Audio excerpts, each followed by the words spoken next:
ত্যাগ করো। হযরত জারজিস আলাইহিসসালামের কথা শুনে বাদশাহ দাদিয়ান আবার ক্রোধে গর্জন করে উঠল এবং তার কতিপয় লোকদেরকে ডেকে বলল, তোমরা লোহার শালাকা জ্বলন্ত আগুনে ধরো। তা যখন উত্তপ্ত হয়ে আগুনের বর্ণা ধারণ করবে তখন তা জারজিসের মাথায় চেপে ধরবে এবং যতক্ষণ পর্যন্ত তার প্রাণ বের না হবে তত সময় পর্যন্ত জারজিসকে এই শাস্তি প্রদান করো এবং এভাবেই শাস্তি দিতে থাকো। বাদশাহ দাদিয়ানের আদেশ পাওয়া মাত্রই হযরত জারজিস আলাইহিসসালামের প্রতি এই অত্যাচার শুরু হলো। কিন্তু মহান আল্লাহ তাআলার অপার অনুগ্রহে এতেও হযরত জারজিস আলাইহিসসালাম কোনো রকম কষ্ট অনুভব করলই না। মোট কথা, হযরত জারজিস আলাইহিসসালামকে হত্যা করার এই প্রচেষ্টা সম্পূর্ণভাবে ব্যর্থ হয়ে গেল। বাদশাহ দাদিয়ান এই অবস্থা দেখে একেবারে হয়রান হয়ে গেল। তিনি ভাবতে লাগলেন কিভাবে হযরত জারজিস আলাইহিসসালামকে হত্যা করা যায়।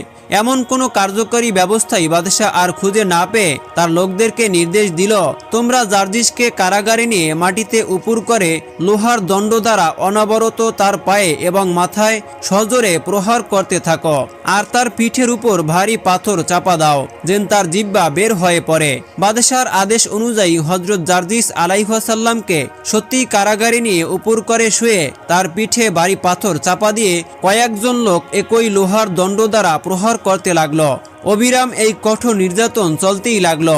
এই সময় মহান আল্লাহ পাক রব্বুল আলামিনের পক্ষ হতে একজন ফেরেশতা আগমন করে হযরত জারজিস আলাইহিসসালামকে বললেন, হে আল্লাহর নবী, পাপিষ্ঠ কাফের আপনার প্রতি যে কঠোর নির্যাতন শুরু করেছে তা সহ্য করা সত্যি সীমার বাইরে।